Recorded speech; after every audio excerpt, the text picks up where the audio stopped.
Hello, and welcome to The Fool and the Philosopher. The Philosopher and The Fool.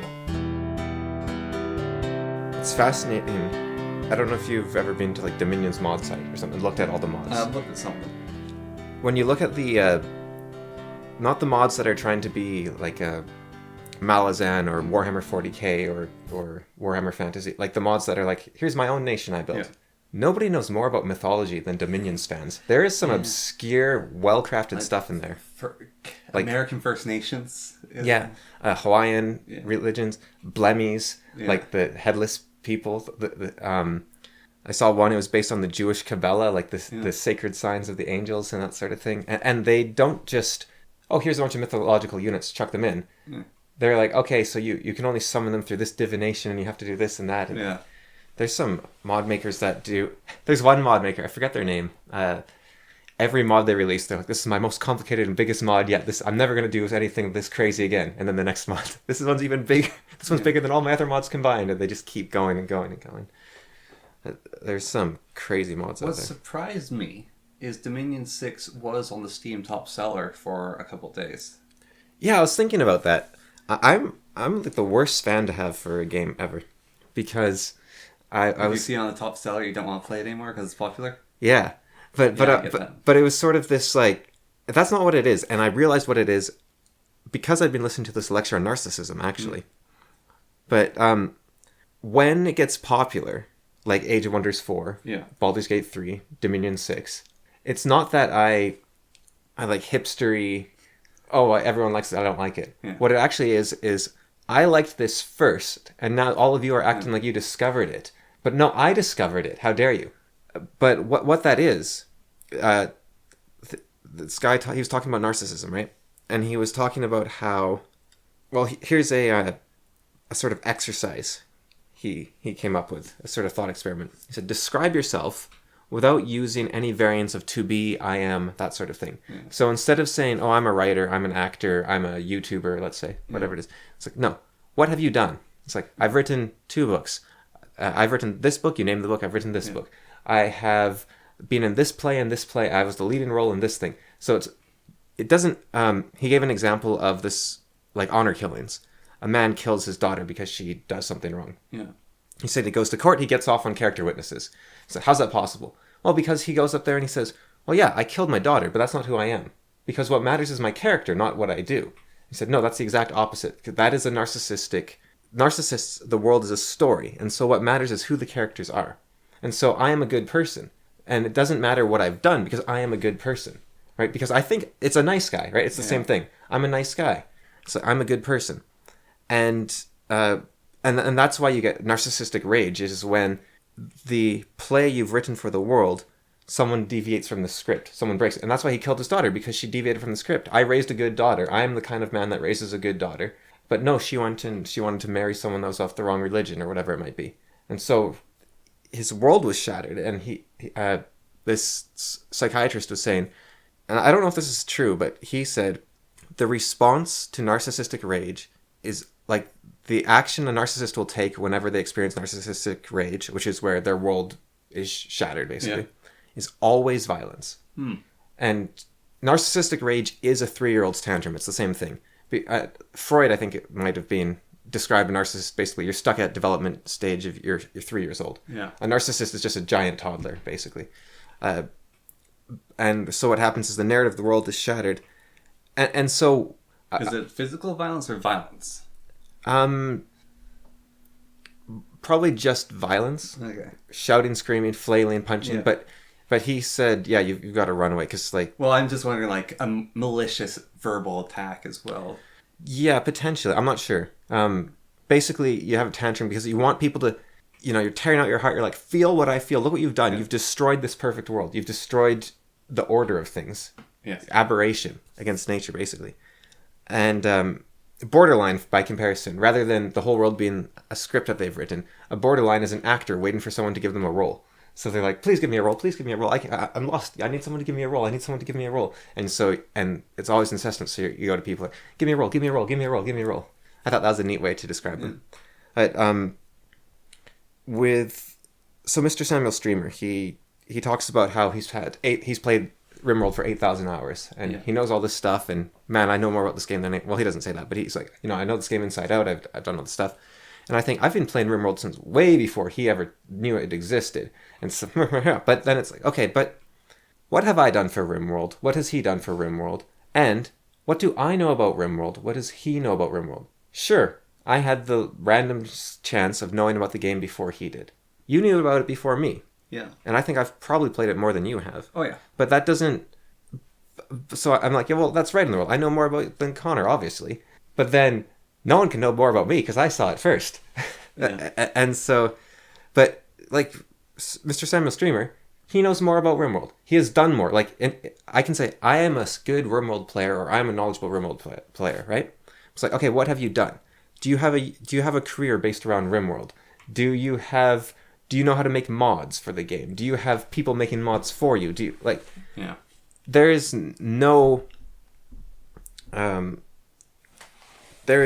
measure under which I have done more physically for the game than he has. In my head, I can be like, oh, I know more about this. So really, what I'm getting at with Dominion 6 is my initial response is, oh, I know more, right? But someone gets Dominion 6, first they ever heard of the series, and they play it for, I don't know, 2 weeks straight. That would probably be more than me, slightly.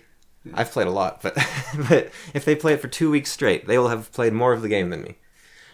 And I mean, like, they can't sleep. Like, yeah. It's going to take a while for people to catch up, but they probably will.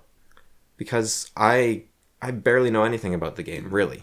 I've played it for hundreds of hours, but I know nothing about the game. Well, one of the things I think for Dominion 6 success is one of the top reviews of it was, wow, has it really been 6 years already? I love Iceware, or... Illwinter. Yeah, I love Illwinter. Like what they do. I'm going to keep supporting them. So the thing... It's different, Dominion 6, than Age of Wonders 4 in one way, which is they never sold out, right? Like, sold out maybe is a bit too harsh, but they Triumph got bought by Paradox, and they now do Paradox things like spy on you and have tons of little DLCs that don't do much, and sign-up bonuses and pre-order bonuses, and they were corrupted, in my mind, by the Paradox sort of way of doing business. Yeah. And Triumph wasn't great at doing business in the first place. They're the only game on GOG, as far as I'm aware, still, that actually violates the no DRM policy. And I don't know how they get away with it, because it's a technicality, right? Well, if you play a single player, then you don't have to sign into an account. It's like, yeah, and you can't mod, and you can't go online, and you can't... And so, I don't know how that works. But Illwinter just kept doing what they were doing. Just two dudes, just two professors doing what they were doing. And finally the world stopped and went, these people have created a masterpiece. Yeah.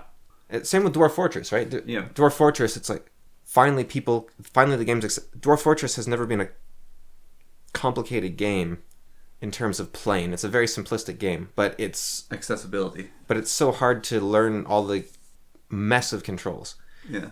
And he fixed the mess of controls, and now suddenly the whole world can look at this masterpiece, and it's not like he sold out to anyone. He didn't. Yeah. He did take on with a publisher, but I think he was very strict and like, I'm in control here. I do everything, and so I don't know all the details there, but I'm pretty sure that Tarn and Zach still have like full control of everything. What annoyed me maybe about Dominion 6 to a greater degree was I bought Dominions 5 in 2018, I think, something like that, near the end of 2018 maybe. Had a very busy 2019. I was working a bunch at jobs that were like 10, 12-hour days, and I was on jury duty, and there was horrible fires that year, so it was just hard to breathe and do anything. Yeah. Busy that whole year, didn't really play the game. And then, or maybe it was 2019 this happened. No, yeah, it was the end of 2018, then 2019, very busy year. Yeah. 2020 happens, I get injured, I can't play the game. 4 years pass. About 6 or 7 days ago, I'm like, I'm going to play Dominions 5. Yeah. So I start playing Dominions 5, having a great time. And the thing is, they didn't announce that they were working on Dominion 6. It came out of nowhere. Like they were basically like, here's Dominion 6. Like a week before it released, they started like Das Tactic and a few other people were doing pre-release builds and showing, and they updated their store page, and they're like, okay, we're coming out second week of January, something like that. And I was like, wait, I haven't played 5 yet. And the thing about these games is not, you never go back. These are not games like, oh man, I played Legend of Zelda, then I played Link to the Past, and then I played Four Swords or whatever. Like, they're all different games. I go back and play them at different times. What it is they don't release DLC, and they're a very small company, and so it's actually just continued development of one game. Yeah. Each release is just an iterated step forward. It's the same engine even. They update the engine, keep working on, keep improving, and it's actually... No, it's the same game. Yeah, it's the same game. One of the things that, like, there's definitely engine changes you can notice, but one of the things that shocks me is you look at Total War and Medieval and Shogun.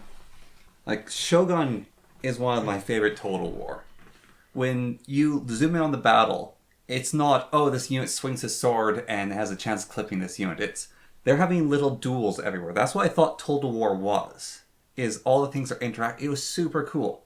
And then Warhammer Total War comes out, and it doesn't have that. Apparently, Total War games for ages didn't have that. And Shogun was basically like one of their best games ever. And it's, why didn't you take Shogun engine and just put big monsters into it? That's what people wanted, and people talk about this. It's like you go back to even the old Rome 2 engine. Well, sometimes or Attila. Engines hold you back in ways. But if the new one is worse... Like, I heard, I don't know if this is true, but I heard the reason Starfield does some of the weird things it does, like the segmented world, basically, where there's loading screens everywhere, is because of the engine. Now, I don't know if that's true or not, because I've heard a lot of rumors about the creation engine before, and Bethesda has gone, no, we can update that. Yeah. So, I don't know how true that... But the creation engine, you know, it's a triumph in some ways, because you look at it, and it was created for Terminator 2, the video game or something, which was a Doom clone, basically. And it's the same engine that can run Starfield. Apparently, there's this thing, Cyberpunk, they did a bunch of updates, like version 2.0 is out of Cyberpunk. And they released this DLC called Phantom Liberty. Very popular DLC. A lot of people liked it. But they're banning the Red Engine. Well, yeah, they've banned the Red Engine because they said this engine's kind of responsible for the game having so many problems because it just can't do what we want it to do. And we're trying to torture this engine into doing what we wanted to do, and it couldn't. And that's what made Cyberpunk take forever to release. So because they're banning the engine, they're not working on Cyberpunk anymore. But, and people have said to Bethesda, like, just abandon the creation engine, switch over to Unity or switch over to Unreal. The thing is, you can't make Skyrim in Unreal or Unity. The creation engine is optimized for Elder Scrolls. Yeah. And the Elder Scrolls games are doing so many things. Like, people talk about, man, look, Skyrim's so empty. Look at The Witcher, how its world is full of NPCs. Yeah. And every single Witcher NPC in an entire massive city has less brains in all of them combined than a single NPC in Skyrim. Yeah, well, so Baldur's Gate 3, there's 3 acts in the game. And in the first 2 acts, every creature basically has its own little story, its own little name. Like, maybe once in a while you encounter 4 redcaps, let's say. And one of them's a wizard and 3 are generic redcap grunts. But they have a reason for being there. There's a story going on about them, and they're in the world. The NPCs, like, each one has a name inside the starting zone. Each one matters. Each one, you're like, oh, I know that person. Oh, I know that person. And Act 2 has that as well. You go through Act 2, and then Act 3 happens, and they have civilian NPCs. And they take up frame rate. They walk around. They're just visual clutter. If combat starts, they ignore turn-based combat. They zoom out there 1,000,000 miles per hour. If you attack them, several of them just phase out of existence. So if you're trying to be a necromancer, kill all of them so you can raise them as dead. They'll just phase out of existence before you attack them and run away. And they're just so take you out of what the game was earlier as you're playing through the first 2 acts. And why I'm saying they phase out is in Baldur's Gate, 1 and 2, there are NPCs like that. They're just civilian NPC, beggar NPC. But you can kill them and then interact with them, and they're actually there, and there's constant... Like, if you kill on them, the whole wrath of the city comes down on you. In Baldur's Gate 3, you kill them, it spawns 4 guards that charge in and attack you. And if you beat those guards without disturbing any more peace, then those guards then you've killed the guards, and then other guards might recognize you as a criminal, but that's about it. And yeah, I don't know in Baldur's Gate 2. well, I'm curious if the Mage Guild has a limited number of mages or not. it does have a limited number, same with the Flaming Fists. But what the difference is in 3, the guards just like walking off screen or even just spawning and appear, and it's kind of like, ugh. Whereas in number 1, you attack someone, the Flaming Fists open up a portal, teleport in, and start attacking you. And if you're in Am, is it? Yeah.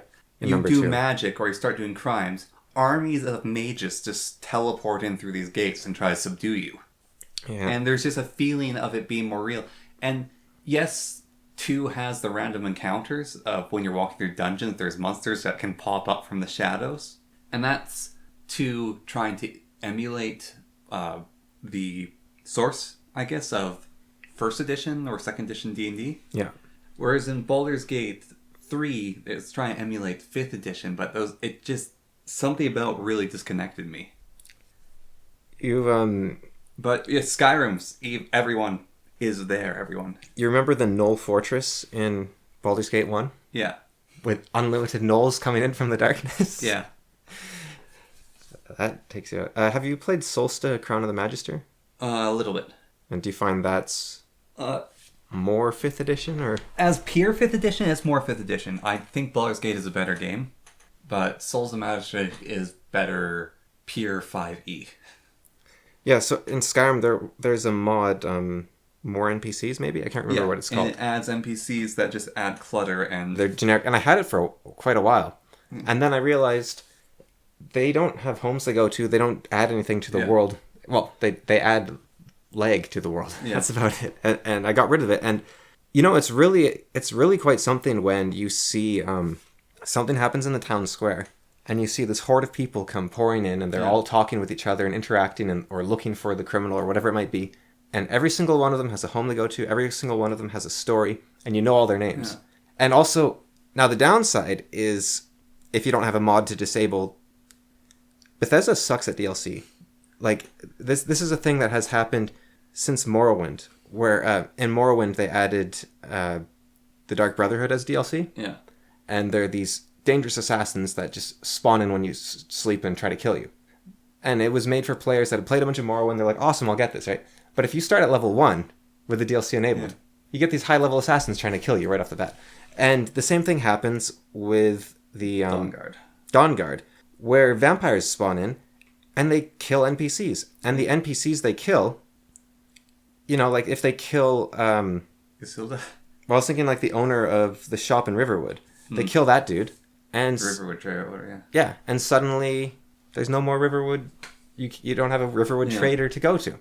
They kill the blacksmith, you can't go to the blacksmith anymore. And it's consequential, but it's too... Like, when you go to Markarth and they have those bandit raids coming in, I think it's Markarth, that's a bit more... They have guards around the edges, and it's a bit more... Okay, yeah, you can do something about that. But the vampires, no one's slightly strong enough to fight them. And they come in and they just kill everyone. And There's a few scenes like this in Baldur's Gate 3, not so much, and it kind of disappointed me that they were there. But it also happened in Rogue Trader. And I'm going to describe the scenes by talking about their opposite. One of my favorite parts in Skyrim is when you go to, I think it's Morthal for the first time, the city that's embedded in the Dwarven city in the mountainside. Yeah. And you see a faux... Oh, maybe that's Markarth and Morthal's the one I was thinking of. Yeah, anyways. Yeah, so you see the forsworn assassin is sneaking up on that person. Yeah, and he kills her, and... However... But you can stop him. You can stop him. You have agency in that scene. It's not a cutscene. She's not destined to die. You can stop that death. As far as I can tell, when you go to Solitude, and there's that guy that gets executed, you can interrupt the execution, you can kill all the guards. He dies of a heart attack. Does he? Yes. Okay, because every time I've tried to save him, like an archer just snipes him from nowhere. Yeah, no, so There's still agency there. They're sort of taking away by he dies of a heart attack, but you get to know he died of a heart attack, and it's kind of funny. Yeah. So like I did it perfectly one time. I actually used cheats to save him, like used console command, kill guards, made him stay alive, and he can get to the gate and he starts running, and then he'll die of a heart attack. But it's again, you have an opportunity to try there. You can try to save him. Yeah, there's not just scripted events. Yeah, but the only event that you can't prevent is you're not going to catch me, and the arrows hit him in the intro Of Skyrim. When you're on the cart, you get out the cart, and the horse thief gets shot by arrows. Yeah. And it's like only the beginning has that. I think... And then, like, when you're looking at the past, there's certain little things, like Elduin eating someone you can't prevent. What's his...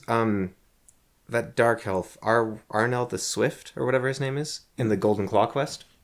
I don't think you can save him. You can, but he'll attack you. When you get to the gate or something? Yes. Okay. Yeah, so if you save him, he then goes, the treasure is mine alone, and he tries to stab you. Because even if I kill the Draugr, he runs into that trap that just, takes him out. But I guess maybe you can push him around the trap. Yeah, I've done that before. I've kept him alive, and then he tries to betray you for the treasure. Right. So, but anyway, so what I was saying though is there's the lack of agency. Like in Rogue Trader, there's this one thing where there's a bunch of prisoners about to be executed by bandits. And I got detected in that mission, and so they are ready for me. They had an ambush. Then they execute all the prisoners. I don't even have a chance to save them, then they attack me. Sorry, I reload. I snuck through the whole place. Stealth mechanics are super annoying in Rogue Trader, but I made it work with my sniper. Because you can shoot people when you're not in combat. It's like this weird interaction. So I snuck up to that place. I was like, alright, now let's see what happens. I go there. The prisoners get executed, no chance to save them. So I sneak up again, and have my sniper shoot at the people in the ambush, because I can see them, they can't see me. Every one of her shots misses automatically, it can't hit them. And so it's like, okay, those guys just have to die, there's nothing I can do. And there's just, like, one of them in Baldur's Gate was a bug that kept happening. I tried to save a guy, and it just didn't work. But there are a few scenes where it takes the agency away from you, and so it's like, oh, but this is for the story's sake. However, I don't know, in an RPG, I find, like, when I'm playing D&D, and the person has a cutscene, quote-unquote, that happens, or it drove my DM nuts this one time I did this. It's just, we were playing with a group of friends, and we were playing as, like, a ragtag group of space mercenaries. And the Emperor of the space, he is like this psychic emperor, basically imagine Emperor Mad Time. He tried to coerce our party into working for him. And my guy's like, I don't want to do that. And so he took out his gun and shot the Emperor, and the Emperor stopped his weapon, and then basically wrapped him up in psychic bonds so he couldn't do anything. But the DM did give me the agency of, yeah, I can try to kill the Emperor, but he's all powerful and going to stop you. But I had that moment instead of like cutscenes, you can't do this. Now, in reality, my guy should have gone killed, though. Yeah. He shouldn't have kept him alive. And that's, like, one small gripe. That guy should have been killed. It's a very inexperienced DM, and I was an experienced player at the time, but... Because the thing about, I was trying to remember, who talked about this? Did you hear this? There was a talk, a guy joined an old D&D group full of grognards, first edition, something like that. And he came in with his character, and he's like, he's this dark elf edgelord with the one sword of shadow and one of this and one of... And he can... That was Puffin Forest. And he can jump, like, super... He was a half-angel, and he starts by falling from the sky. And he's like, all right, and he dies. All right, here's your character. Like he rolls... He takes 150 points of falling damage, and he's dead. Now, I think that one... That might have been too far the other way in some ways. Like, I think if you do something stupid, like attack the Emperor, you should die. But on the other hand, if they let you make the fallen angel, there's an assumption the fallen angel survives the fall, I think, to a degree. I think it'd be better just say you don't get a fallen angel. It does set the tone. Yeah. I think part of that was like a lesson for a new kid joining with a bunch of grognards. What I did like better was in Hackmaster, their introductory campaign. You meet this mysterious stranger in it. This one's kind of interesting. Maybe you have a different take on it, but you meet a mysterious stranger in a tavern, and he says, "I need you to go and get me my white lead for my paint." He's like an artist, so I need you to get my white lead. Yeah, we played this one. Paint supplies back. And what it says and if the players agree to the quest, then you go and do this. And it has an instruction: if the players don't agree to the quest, get some new players, because they're clearly not here to play a game with. It's like I'm the DM. I'm trying to give you a game here. Yeah. And so, in that sense, you're like, well, you're restricting my freedom. But on the other hand, the freedom in this case is, look, here's a game. Do you want to play? And you're saying no. And so you could argue that with the Rogue Trader, that is what they're doing. They're saying, here is the game. It's a revenge for the murdered whatever, or and if you don't want to play, do something else. And so there is that. But I do think, I really don't like it when you're playing a game and it takes control away from you. Yes. And you go, okay, and then there's a cutscene of you doing something like that. And you say, okay, this cutscene was really cool. You know what would have been even cooler? If I was the one doing that stuff. If I was playing. And that was the evolution of the QuickTime event, actually. Yeah. Was so you could feel like you were doing the cool cutscene. Except it added an annoying, really weird, different skill set than the game you've been playing the whole time. Now, I have been playing a game that has what you could call QuickTime events. They're not, but they're counterattacks. It's a fighting game. Yeah. And the counterattacks are semi-random. Like, it's sort of like, okay, smash B right now. Or it'll be like, wiggle your left control stick, or something like that. And if you do, you instantly take out the guy you're fighting, basically. And so it's actually, the fighting never stops. You're always doing the fighting. And it's basically like the parry button is randomized. Yeah. And the pop-up for it shows up on screen. So it's a reaction test. Massive reaction test. Yeah. And that works, I think. And, like, there is no... like, one of the things that can happen is a guy will grab you from behind to try to suplex you. And if you wiggle the left control stick fast enough, you'll flip around him, and then you'll suplex him instead. And then he'll instantly die. And I think it's not quite a QuickTime event, but I think that's the time where QuickTime events work. Another one, maybe, is in Shadow of Mordor, or Shadow of War, the second game, I think. When you die, you have a chance to block the attack and survive on, like, 1 HP. If you do a QuickTime event type thing. And again, that's a last chance reaction test sort of thing. Which I don't know if I told you about this, but when I was making a video on Baldur's Gate, one of my favorite things that happened is there's this basically part where a bunch of guards are running away from something. And my goal in this video was to kill every NPC in the game. And so how the trigger worked is the guards run into the area, then the cutscene triggers. All cutscenes are done in the in-game engine, so you're watching. It's not like separately made videos. And because there is so much lag, I cast the Disintegrate spell on one of the guards as he ran in. So the guards are running up. The cutscene triggers, and then the Disintegrate beam hit the guy while the cutscene was going on, disintegrated him. And I was like, yes! So my broke the system. The funny thing is, in-game renders take a lot less processing power for the studio. Yeah. In total, if you look at the world, they take way more power. Yes. Because once they've rendered it once in their studio, then nobody else has to do it. But for the studio, it's way cheaper and it's a time saver. And so a lot of older games especially, all the cutscenes aren't pre-rendered. They're in-engine, right? Or they're live action. That's a different way to do it. And it's really like you switch to actual actors or something. Yeah. Like Red Alert. But these in-game engine cutscenes, a lot of people prefer them because there is that freedom like you were talking about. But also there's, like in Baldur's Gate, it used to be in the original release of the game, there was this tiny chance that Gorion would win the fight against Sarvok. Yeah, Sarvok anchovies. And I think he crashed the game. I'm not sure what happened. But he could win. And that's really fun. That's kind of this neat little thing. And so players, and also you can wear, in Breath of the Wild, you can wear your Tingle outfit while you're face down Ganondorf or something. There's a cutscene. And it's really fun. People prefer them. So my best friend, he had all the James Bond games, like the GameCube one. And I think it was the GameCube one, maybe Nightfire, maybe the one after that. But you could be, there was a cutscene where a train comes along a bridge, and I think a bunch of bad guys jump out of it or something. But if you shot a rocket launcher blindly just before the cutscene triggered, the rocket would fly towards the train as it was going by and explode the train and take it out. And the cutscene would show the train exploding. And those things are really cool. One of the most absurd really in-game cutscene things is from War for the Ring, the Lord of the Rings RTS, which had the evil faction and the good faction. Right, yeah, where different sides would win. Different size would win, but one of the other ridiculous... There's two ridiculous things with it. One is if you cast Summon Treebeard in the campaign during the in-game engine, Treebeard would become a permanent summon. Right. Because how Treebeard works is you get these fate points, they're called, and then you can use them for big power. And summoning Treebeard is the biggest power of the good side, and you get a temporary super unit, and then he'll disappear. But if you cast it during the cutscene, he'd become a permanent unit, and so you could have 2 to 3 Treebeards in certain missions that have multiple cutscenes if you did at the right time. But one of the other things you said, you mentioned the one I was going to point out was different things could win, but also there's this one scene I remember, so on the good campaign, where I won with this massive army, and so this huge army around. And then Aragorn's there with Gimli and Legolas. And it's like, alright, now we must go pursue whatever. So they run off the screen, and then it stops, and Aragorn turns, so come with me, men. And 3 of the units that you started the game with run after him.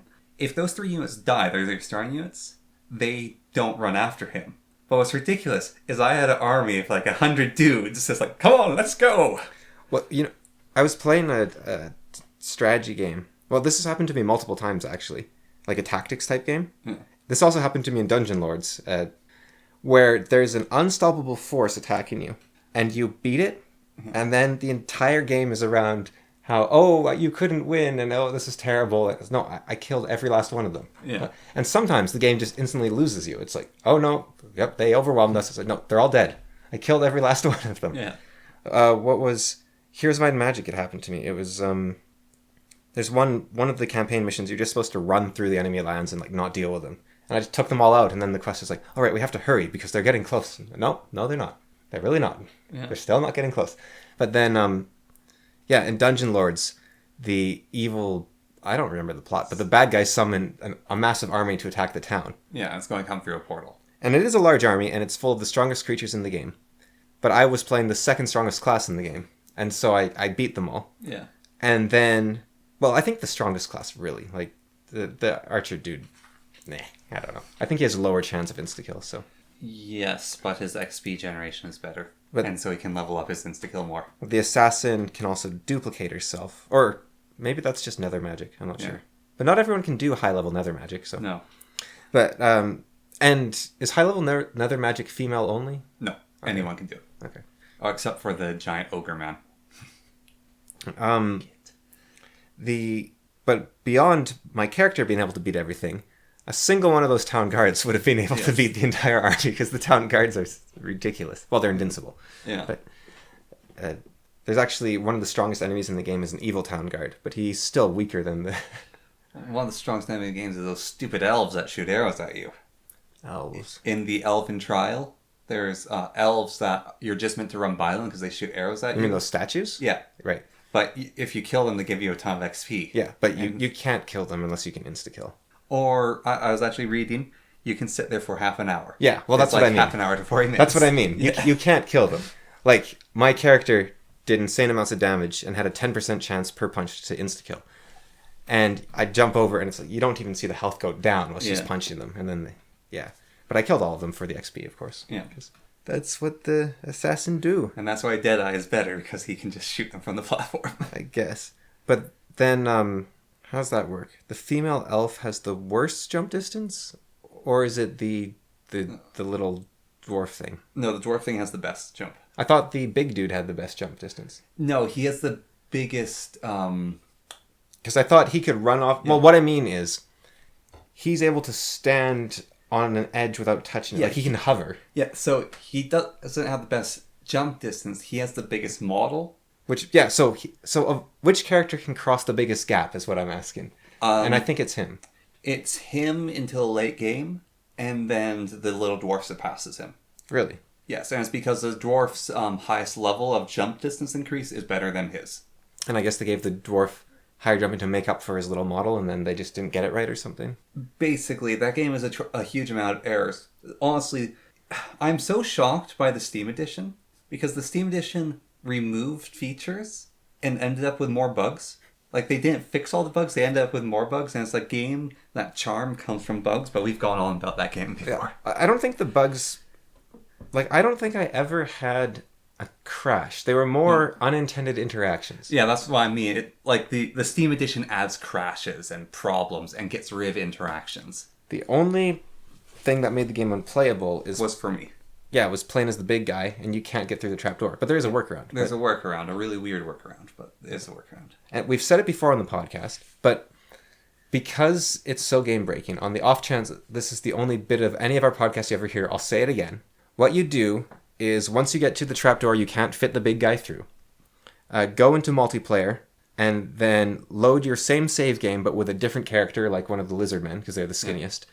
Go up through the trapdoor with the lizard men, save game, and then go back into single player and go back to your big dude. Or rather, don't ever play the big dude because his stat game is the worst in the game, and he can't beat the game because his level ups get too bad. But the early game's easiest for him. Yes.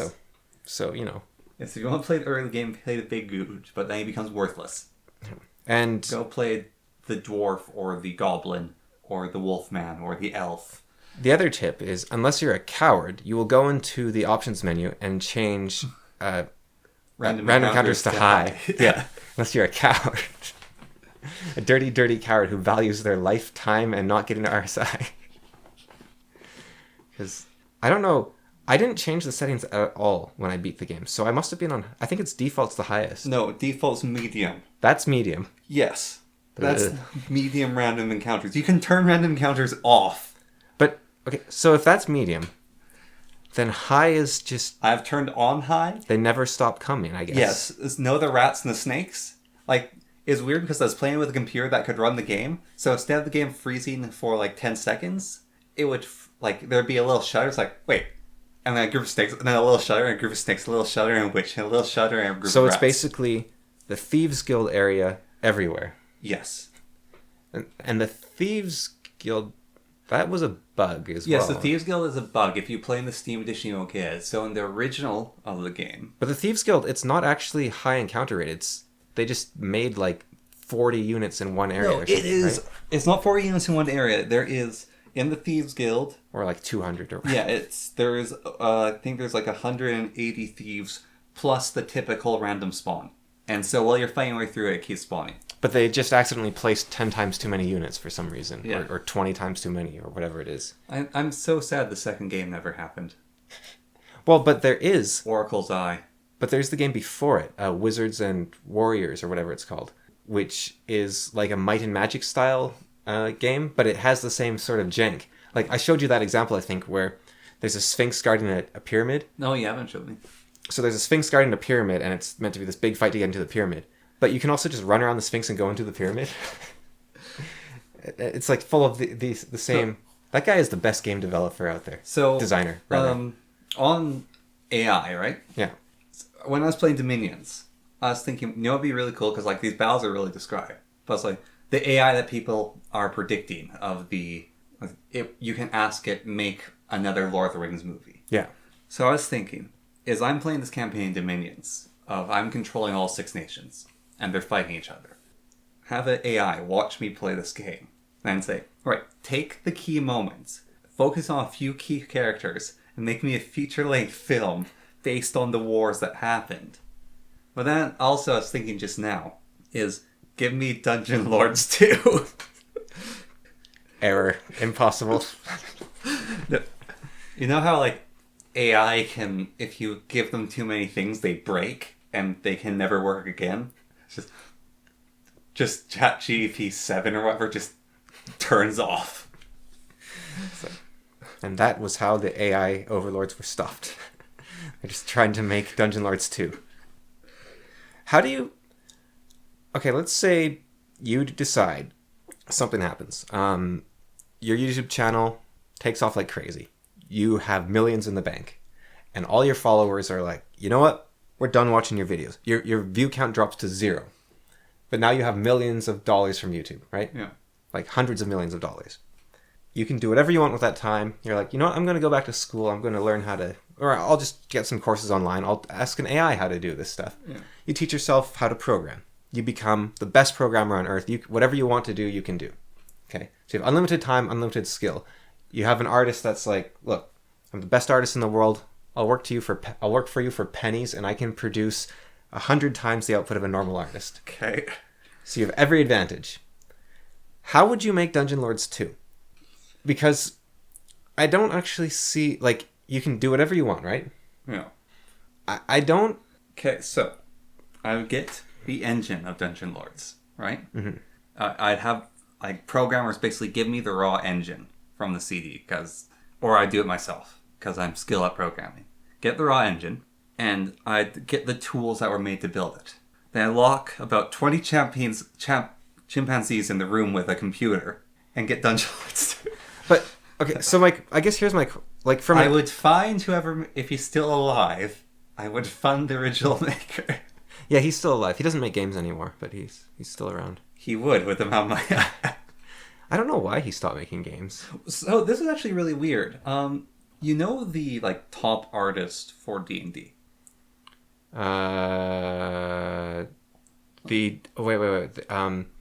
The guy who...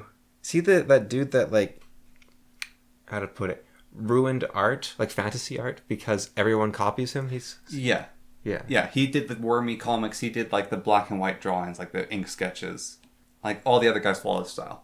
Not the guy that does, all the 5th edition stuff? Or? No, I'm talking about the old... Oh, the original guy. The original guy. Okay, yeah. So one of the original guys, who's considered one of the best, he did, the wormy comics. So, he was working on the art book, and then something happened where there's, the disagreement between the D&D companies. When that happened, he disappeared off the face of the world. This was back before internet was super common. Some people tracked him down to Egypt. He was a taxi driver in Egypt. And they asked him, why did you quit? I don't want to talk about it. I'm just done with drawing. I don't want to go back to that company. I'm not going to do anything more for them. Guy pursued him.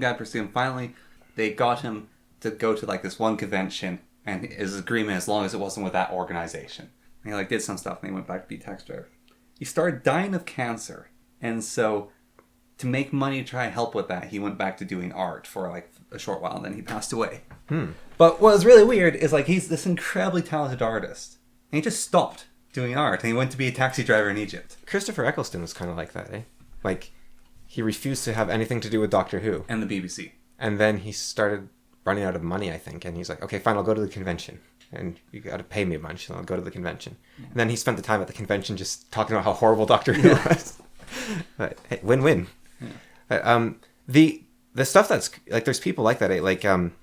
The artist for Heroes of Might and Magic 2, she also did a lot of the lore for the up until Heroes 4, and I don't even know if we know her name. It's just okay. We know she did this stuff, and we know that she was the artist, and we know. But who is she? What's she do now? She's an amazing artist. But if she was working on Heroes 4, what happened to her skills? Maybe she got brain damage. No, she had to work with. Heroes 4 is engine in 3D. Is when they started trying to do 3D, but not really. I think those are sprites, but they're still sprites. They're still sprites, but it's So there's a lot that happened. The game was made in 9 months. Yeah, but it's so ugly. Forget the technology. The art direction sucks. Yeah. Well, yeah, no, it sucks. It sucks. There's a few cool things. There's a few. Yeah. What's the strongest thing for the barbarians? How about a big monkey? Big monkey with 2 claws. Slap stuff. Yeah. It's not the behemoth of this weird bare-faced giant. Although I think the leprechauns, when they die, they go into their hat, right? Yeah. I mean, that's pretty cool. Also, the vampires, they bite their arm and they have a little glow eye, and actually, the mantis is really cool looking, and the dwarven dragon, the gem dragon that they can ride is kind of fun. I thought it felt really weird. It's very janky as well. And that unit that can swallow things whole, the prawn. The Leviathan. Yeah, the anglerfish Leviathan. Yeah. I think the one thing that Heroes 4 does really, really well is idle animations. Idle animations and death animations. The sorceress, she takes her hair off and scratches her scalp and puts the wig back on. Well, when the behemoth dies, it's awful looking. When it dies, it does this big old sway and then goes splat. And basically everything about Heroes 4 is actually kind of neat in some ways. But the whole thing doesn't really coalesce. Like Well, Seth's video kind of showed it of all the squatting Slavs who had to work on it. it's just a bunch of Heroes 3 fans, right? Basically, yeah. A bunch of Russian guys. But then they didn't have upgrades in the game, which is crazy. Yeah. They didn't have. They made it. It's basically Age of Wonders. Yeah. It's like a bad Age of Wonders because they're like, oh, let's make all the units be able to walk separately, and that's an interesting idea. But that's not Heroes of Might and Magic. The Caravan, I actually like that idea. That was a good idea. The leveling up, whatever, is really unique. Yeah. The Schools of Magic system is probably cool. There's memes in the Heroes communities of not understanding Heroes 4 magic. I don't know how any of it works, but it's probably cool. Of all the Have you seen Heroes the- games, is Heroes 4 the least understood? Like, even engine-wise, because there's that guys who tried to do the modding and they had to net it. The modding for Heroes 4 is much bigger now. Okay. In the last couple of years, it's really started to advance. Have they like created an actual engine and cloned it properly instead of the...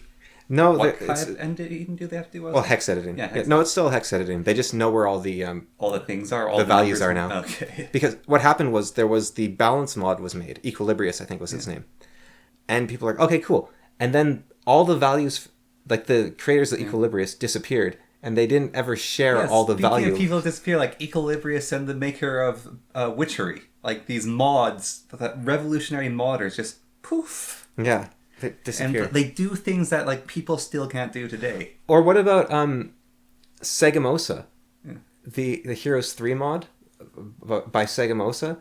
It's the it's called Segamosa's mod, but it's the one where like if you're a druid, you can get forest walking. Did he disappear? Yeah, like he hasn't been seen in ages. Like nobody's ever made a mod like his. No. Like the druids could also be asked, like they could look at the constellations and based on them they could cast spells in combat. And like there is no Is Heroes his mod like that. like the inspiration of wrong kind of balance? No, Because he's basically worthless skill. We'll see about that. no. Wrong Kind of Balance follows the rules of Age of Wonders. Okay. His mod does stuff nobody thought was possible. Yeah, well, that's what. But his other thing was worthless skill. We'll see about that. Like the Advanced Classes mod, which is a much updated modern mod, is based on his mod. Yeah. But Advanced Classes is so tame compared to his stuff. Yeah. Because his stuff was like magical. Yeah. Like all these mods there's mods that make game breaking skills, or there's mods that add a bunch of stuff to the game. But his mods made you feel like you were playing a game with infinite potential.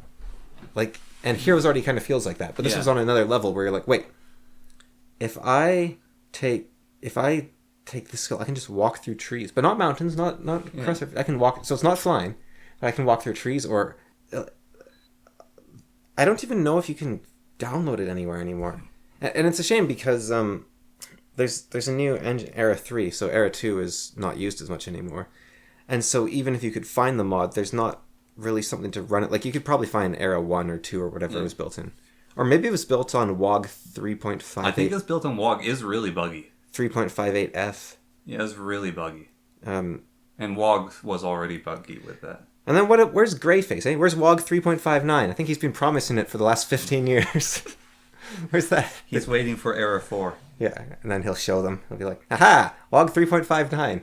It'll be like a... No, he's waiting to build it in Era 4. I was thinking... It'd be way easier to build WOG in Era than try to run it on the WOG engine. But that was the thing, was WOG is an Era. Yeah. But he was going to update WOG to be more stable, and he just never did. And Era 3 is like rock solid stable. And I've gotten to the point where like I think I can basically complete any game in it, because if necessary, there's like save game editors, and there's all sorts of, you can just tweak stuff until everything works. It's really... I had a bug where I was fighting Dessa, the opponent's hero, had 255 spell power, and that's where a save game editor was quite handy. Yeah, so it's kind of insane when, like, modding, we're talking about Skyrim and I've gotten into hex editing Horn of the Abyss recently. But It's kind of fun. yeah, on that, what was it? Skyrim, they had the creation kit. Yeah. But one of the things about the engine, what is their engine called? The creation engine? Oh, creation engine. Yeah, creation engine, creation kit that they give to the modders is like, why don't you do Skyrim in Unreal? One of the biggest things about Skyrim, one of the biggest successes of it, why they've been able to sell, even though people kind of hate it, they've been able to sell legendary editions, like it's been a top seller for years, is the modding scene. And the modding scene comes from the creation kit being so interactable with. And I don't know how moddable a Unity game would... Well, RimWorld's Unity. Okay. Yeah, it's very moddable. Yeah.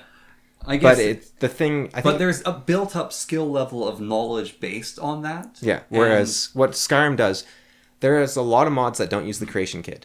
But what happens is, because they have such a low barrier to entry, anyone can mod Skyrim. And that means people get interested and they start learning more and more and more. There was a guy, he learned C++ just to make his mod run better in Skyrim that he had already made in the creation engine. And there's the whole thing with Minecraft, Minecraft is in Java. Yeah. And so, Java is awful in a lot of ways.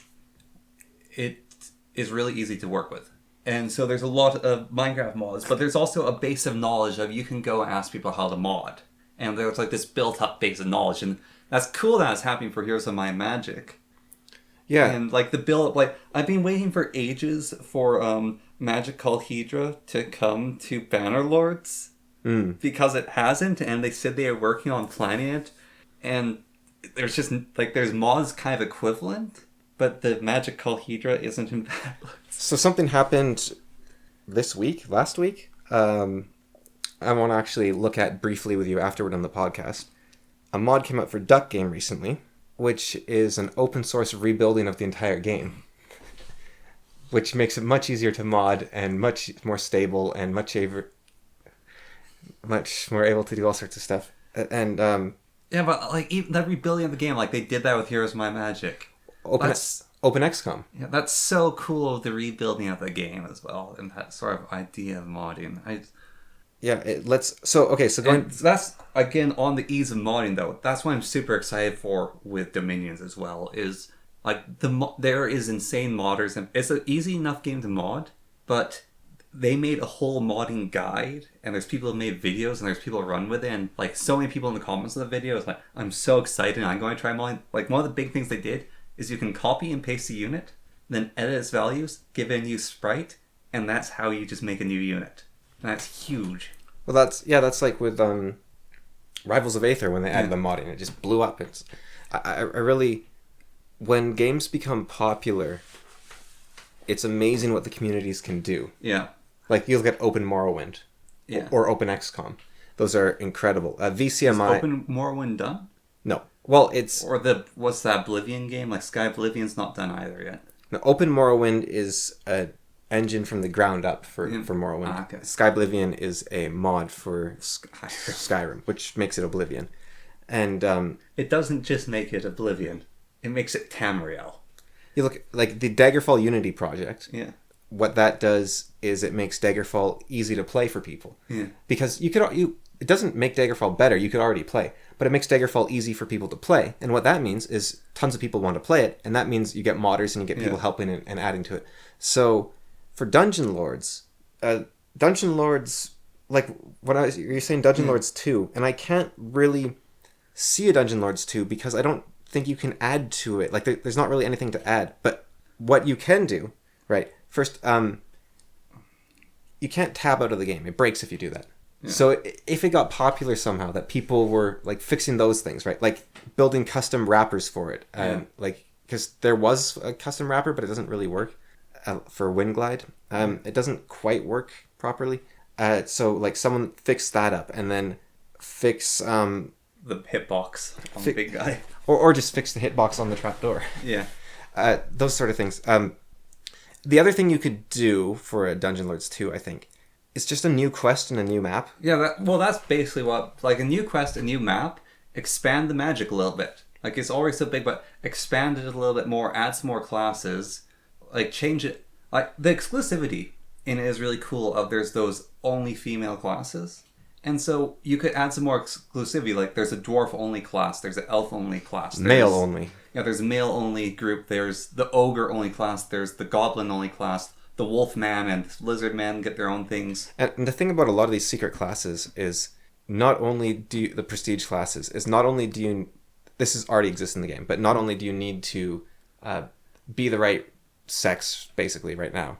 You actually have to find the person that gives you the class. Yeah. Like to be the ninja, you actually have to find the dojo, which is this weird little off the beaten path. Yeah. And Like then you have to do a ridiculously tough quest. yeah, you have to do quite a hard quest to get that power, and to become any of the female classes, one you have to find the witch she is a quest giver, I believe. She's in the Thieves Guild, but you have to go to her, and she needs you to like kill the vampire or something, I think, which is not easy to do. No. And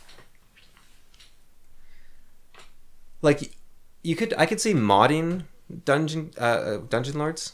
Well, Eye of the Oracle was actually the second game, and it was the end. Like they had a trailer, and it was more like you're on these islands in sort of a Greek setting, and there's like cyclopses and like sort of Greek monsters, and so the same. So number 2 would just be the same design philosophy, but a different game. Yeah. yeah. So instead of like it being goblins and undead everywhere, and instead of nether magic, maybe you offer ritual sacrifices, and it's a different system. Yeah. But it's the same.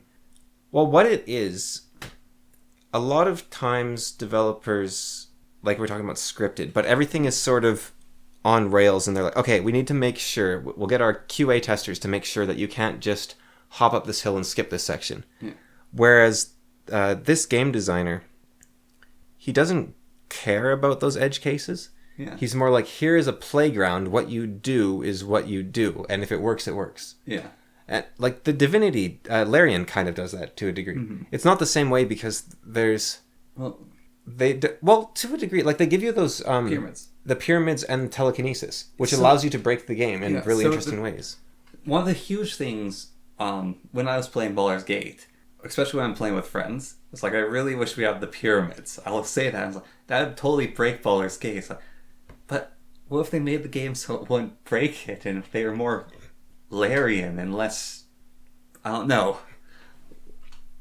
Like, I mean, there's a lot of people are saying, oh, this is just Divinity 3 or whatever. I mean, I'm happy that Larian succeeds so much with Baldur's Gate, because if they go back, like they basically shrink back down a little bit because they got really big for Baldur's Gate, but they basically take all that money they got and they shrink so that they can do Divinity 3 and just like their old Divinity team.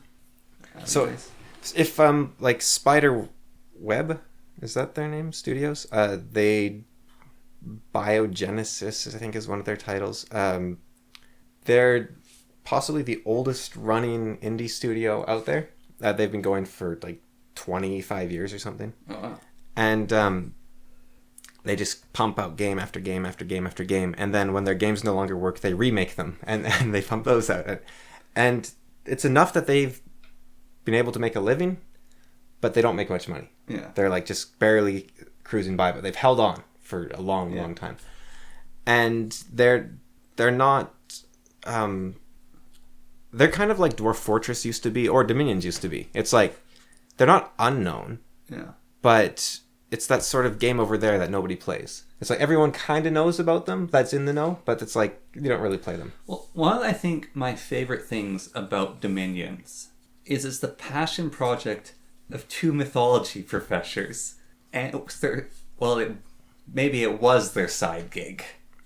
But it quite literally, like, these are two guys, they interact with each other, they have like a few other people help them every now and again. But it's so small, and it's just like one of the things that people don't realize. I saw some of the negative comments. Is like, oh, it add like 5 units or whatever, but it did a lot more than add 5 units. But like, you go and read basically all the things that, like, it's not just a unit. There is a story with every single thing they make, every item they make. Like, one of the features they added is there's this world history thing you can click on, which is you can click on your nation, and then you can see the history of what's happened in it, like the important key events. Have you ever read the manual for the game? That probably takes up most of their time. I haven't read the manual, but it's like I know 500 it's pages long. Yeah. Is it just full of lore of the world as well as how things work? It's like what all the stats mean, and all sorts of stuff. What was weird is I saw Arch play it, and he says the best mythology grand strategy game in existence is the Dominion series. And when he was creating his Pretender God, he was like, I could go with this one. But he clicked on the Horde God, but he's a really good brute. but does my nation need a brute? And I was just like, wait, what? He's talking about strategy? It's like there's brutes and... There is a big competitive scene. Or, well, not in the grand scheme of things, they're probably not big, but most people that play Dominions play it competitively as far as I can tell. Or at least the ones that talk about it. And there's strategies and build orders, and it's a role-playing game, isn't it? Yeah. Weren't we all playing a role-playing game? Yeah. And a lot of people play against the AI, which I also think is crazy. I play against the AI until it drives me nuts. Because the AI... Well, maybe number 6 will change that. But the AI in all the other games, it's not fun to play against. No. It's... You put it on hardest, and it just outpowers you, and you put it anywhere else, and it's stupid. Yeah. It's both stupid and too powerful. Well, also, there's some nations, I've discovered, that need to win early game. And when you play on one of the custom maps that has 200 map tiles, and the nations are balanced around maps that per nation have 10 tiles. So that's what I'm talking about. So the or whatever, the black metal guys, they just can't compete in late game. They just get wiped out. And one of the nations I was playing, so in the Middle Age, the samurai, they are no longer ruled by demons. They have these sort of like green demon men, which are their samurai now. But they're not chaos demons. And so currently they're getting thrashed by the Vine Men. And it's only a little bit later, like I realized, oh, their whole thing is they summon their demon generals of old. Then those demon generals go into provinces, cause chaos, summon more demons by their mere presence of being demons. And so basically the idea is you build a strong core of this nation and you have all their elite green demon men who are mortal. And then everything you spread out with expansion is these hordes of ravening chaos demons. I only realized that after like the Vine Men were stomping them into the dirt. I don't know if I've heard there is some complaints about the UI and also some people praising it for number 6. The UI did change, and I think one of the big things is it's literally just you just need to adapt to it. But the I don't know how to play Dominions optimally, like Dominion 5 especially, because 4 to 5 was actually quite a big change. And By mercenaries. Well, but what I don't quite understand is buildings. So should you build as many as possible, or should you not? Depends on which nation you're playing. So a general rule is build as many temples as you can, and labs are okay. But every province should have a temple. And then what about citadels? Should you have a citadel in every province?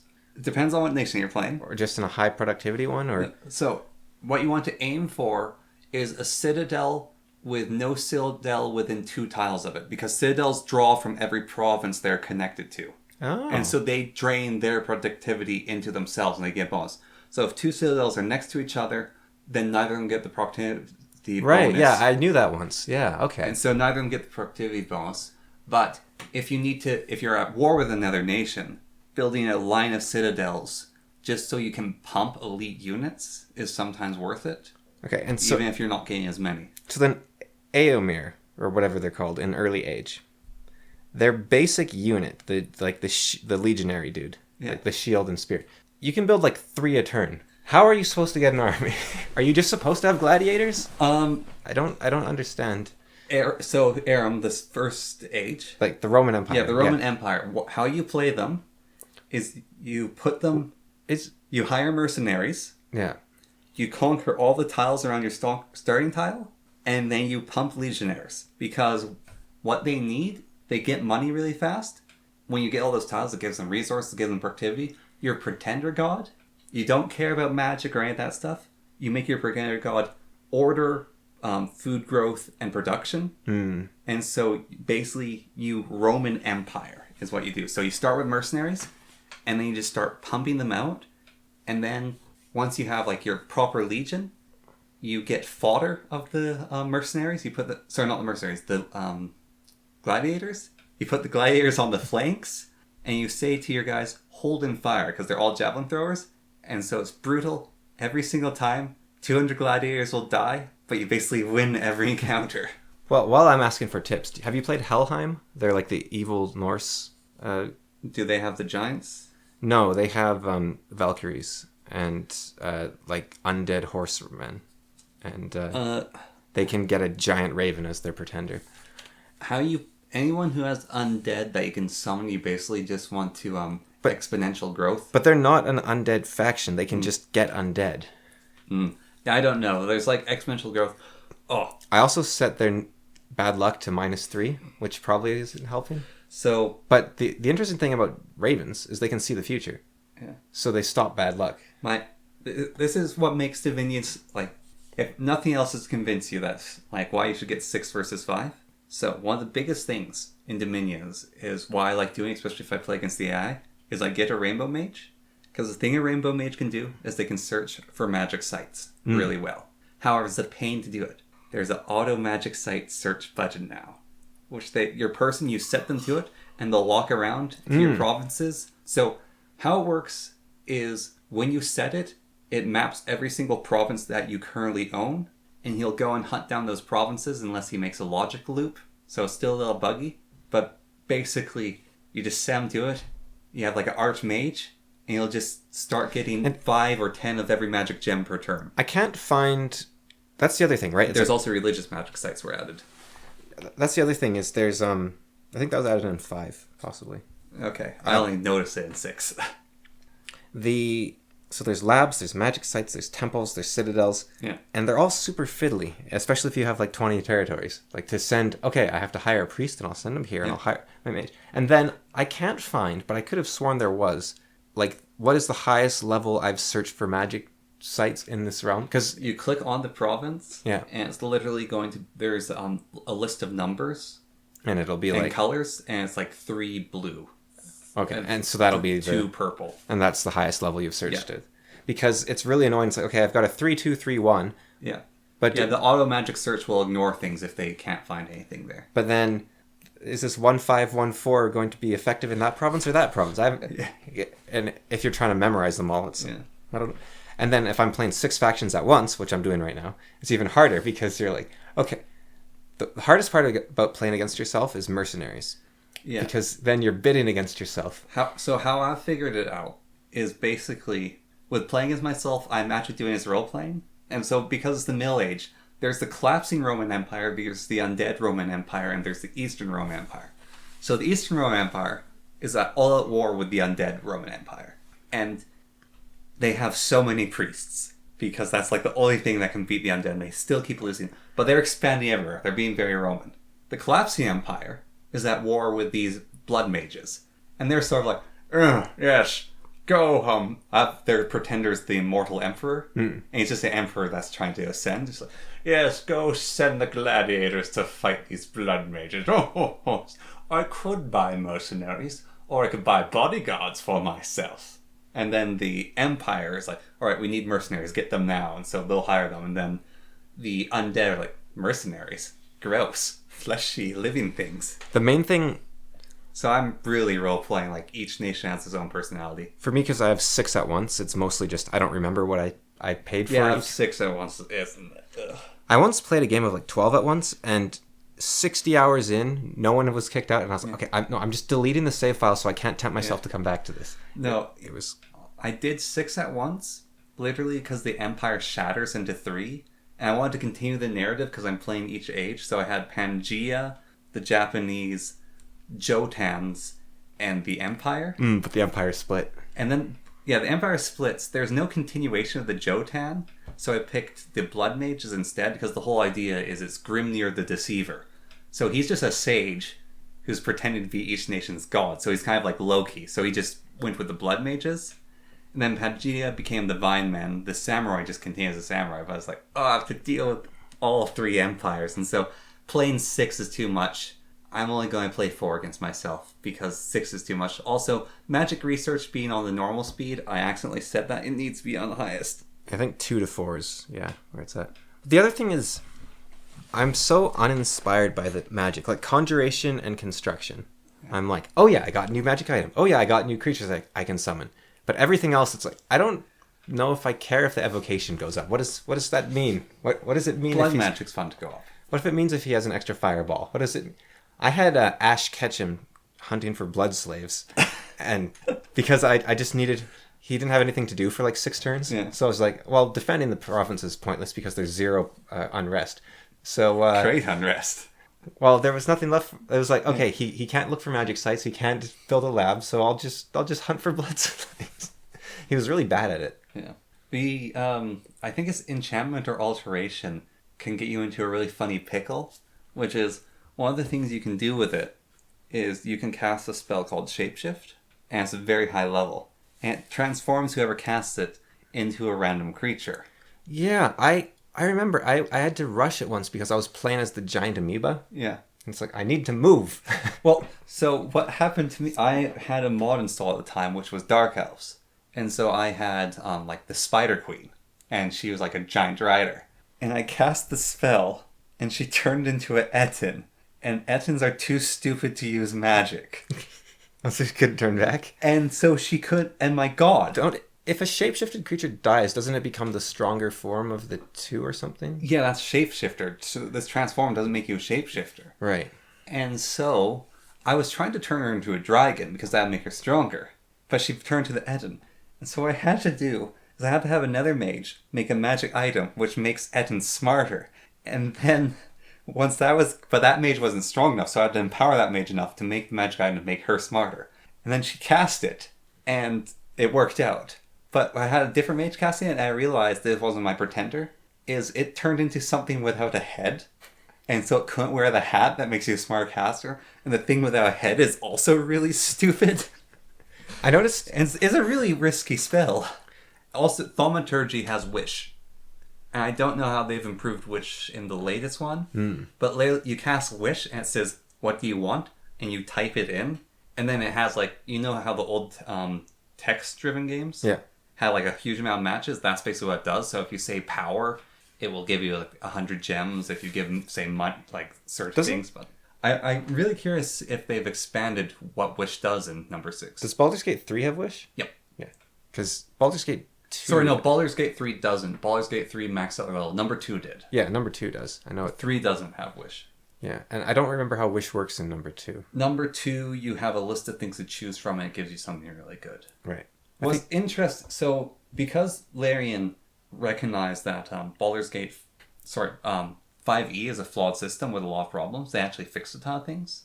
One of the things you can do in 5th edition, clerics can do it, is they have divine intervention. And so what it is your person basically prays to God, and they say, so you get at level 10, I think, or level 11. Anyways, you go, all right, God, please make the castle explode. And then you roll a d100. If you roll a 1 or a 00, it succeeds. And that god will make the castle explode. And you can do that once per day. And if it succeeds, then you can't do it again.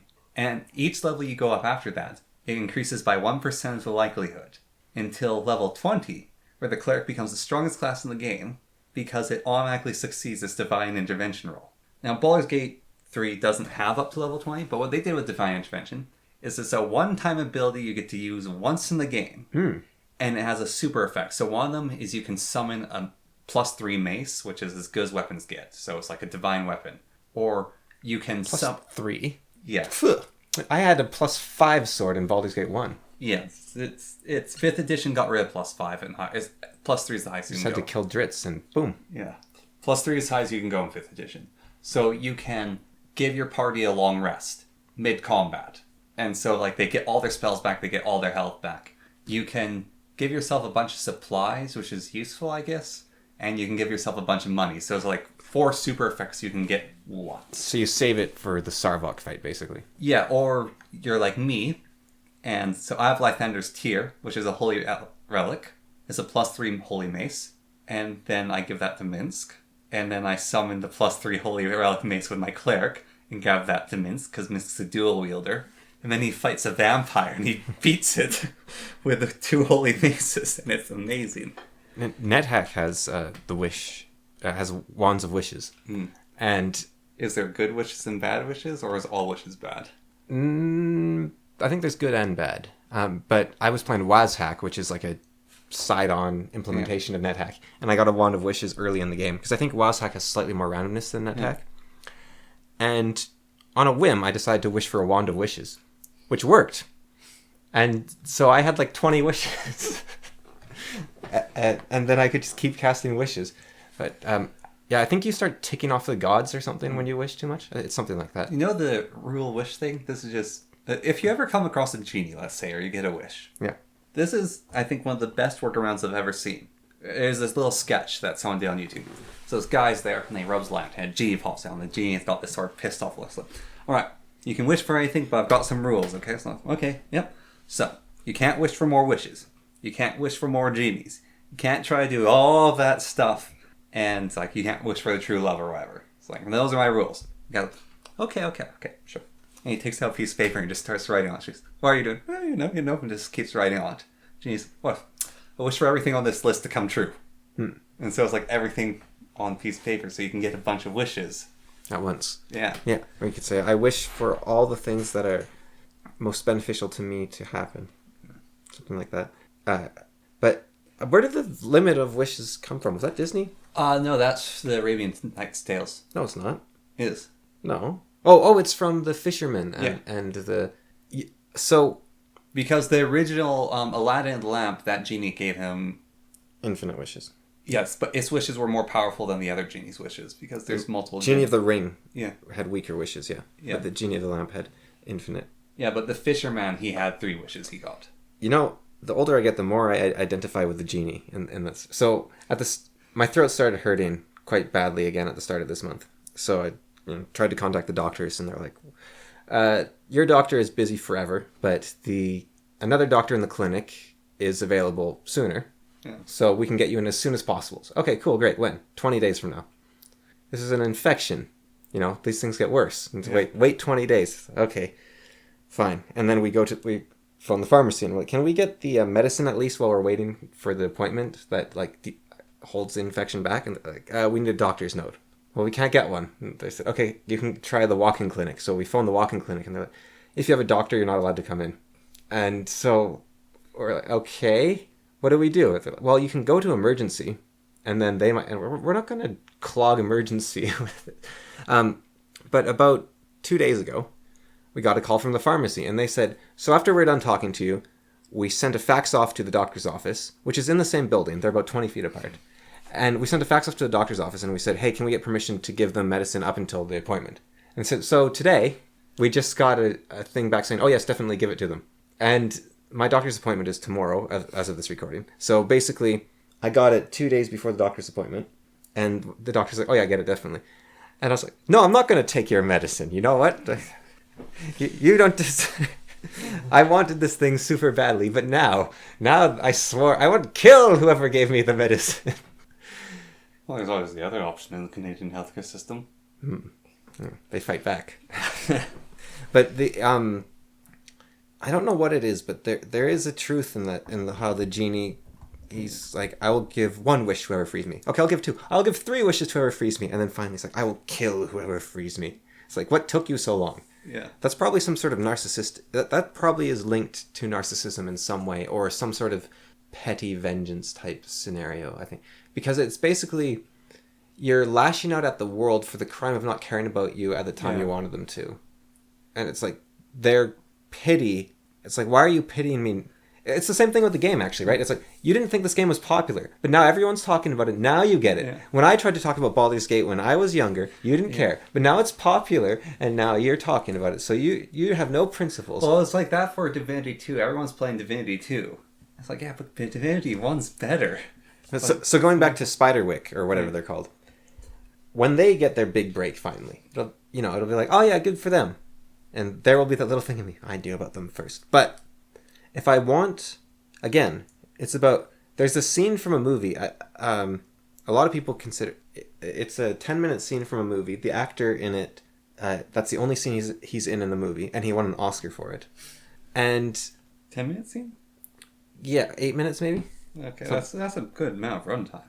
Yeah, but he's just like a one-off little side character. He's just in this, and then he's out. And I can't remember the name of the movie because it's got a terrible name. But it's a movie about real estate agents. And basically the whole scene is him saying, oh, you think you're a good person? Oh, you're a good father. Yeah, well then go home. And be with your kids, because you're not closing sales here. It's basically what you produce is who you are, and he goes on this big rant about it basically. But it is true in a sense that if I want to be the guy that when Spiderwick comes out, everyone's like, whoa, wow, yeah, then I should, Krug Smash, right? He's the Dwarf Fortress player, right? Dwarf Fortress becomes popular. He's the guy that can be like, hey, you want to learn about this game? Come right this way. I have done something about that, right? Yeah. And he's like, look at me, here I am. Now, the thing that would get me, I think, would be, I don't think this happened with Dwarf Fortress, maybe it did, but these things do happen, where Krug Smash, he's a Dwarf Fortress YouTuber. That's what he does, is he plays Dwarf Fortress, right? Yeah. But let's say Dwarf Fortress Steam Edition comes out, Markiplier, let's say, picks it up, and he's the guy, and he's playing it, and everyone's like, oh, did you see Markiplier with Dwarf Fortress, this game he discovered, Markiplier, and that's the point where, but on the other hand, you get like, oh, but Krug Smash was doing it for longer and more, but it's, yes, but what did he do? Markiplier brought more people to the game than Krug Smash. Markiplier had the bigger audience. I'm not saying Markiplier did play it, I don't know if he did or not. He didn't, I don't think so. But the other thing that would annoy me is just that it was Markiplier. I haven't really watched Markiplier, but there's YouTubers like Moist Critical and Markiplier and Jacksepticeye and all those guys where their claim to fame seems to be that they're famous. Like, they don't have a thing. It's more everyone's... Well, they did have a thing. They screamed at animatronic robots. Right, but it's like everyone's like, oh yeah, that's my friend. And I watch my friend, sort of. It's not like this guy's good at this thing. This is where I go. Yeah. Like, he's just this sort of... He's famous for being a personality rather than for being anything, in a way. It's a sort of... Like, I watch a Moist Critical video, and it's like, there's 1,000 people talking about this topic better, but everyone goes to Moist Critical for the news on this thing. Yeah. Or, like, a lot of these channels become this too, like Northern Lion and whatnot, where it's just, let's play the latest indie game. Yeah. It's, what about, but only the popular one, like, here comes Vampire Survivors, here comes this, they're not the people going, I'm going to give this game a chance, what do you think? Like, there's a YouTuber, Alexa is his name, I think. I don't actually watch him, so obviously this strategy doesn't work. But he goes and he's like, okay, nobody's talking about this game. This thing's amazing. Come look at it. Now Seth and Mandalore, I think they do that to a degree. Especially Mandalore, where they say... Especially Seth.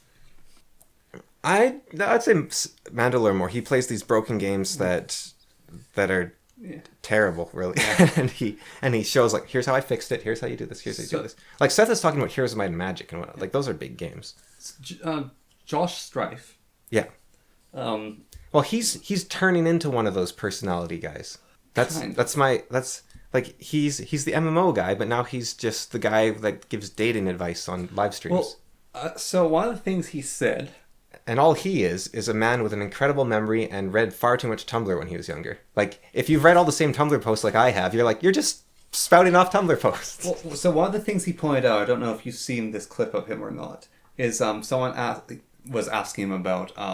He's done some fantastic stuff, by the way. I do like a lot of his stuff. How to get into streaming or how to do YouTube. And he said, be a good actor. Because... Any idiot, like he didn't say that, but any idiot can pick up a game and just start showing it. And they're not going to be able to talk, they're not going to know what to talk about, they're not going to be interesting. Why would you waste your time on someone who's not interesting? You waste time on me because I'm interesting. And he's like... Well, he's talked about basically, take acting classes, learn to act, learn how to speak. Be a person who's interesting. Have you ever seen Short Fat Otaku's gaming streams? No, I don't watch them. But have you ever, like, glanced at them? No. It's him, his girlfriend, and his... editor. Boyfriend. I don't know. The guy he lives with. Dave, his editor. It's him, his girlfriend, and the man he lives with. Yeah. Who moves when he moves. Who isn't his boyfriend, supposedly. And they sit on the couch, and they stare at the screen, and they play whatever game. Yeah. It's like, why would you watch this? He's like, oh, my gaming doesn't do as well as my political videos. Yeah, that's because you have something to say. You have something to bring to the table. You have to bring something to the table. There's people that say, oh, streaming doesn't do as well as, like gaming streaming doesn't do as well as talking about controversial politics or whatever. Yeah. Like, no, with the controversial politics, at the very least, you're screaming and ranting and making bad points about whatever topic that's upset you. With the gaming stream, you aren't engaging. And that's why people do the Five Nights at Freddy's, because it's very easy to constantly be on because you're scared. So you're running in your mouth, you're looking. But you can do that with anything.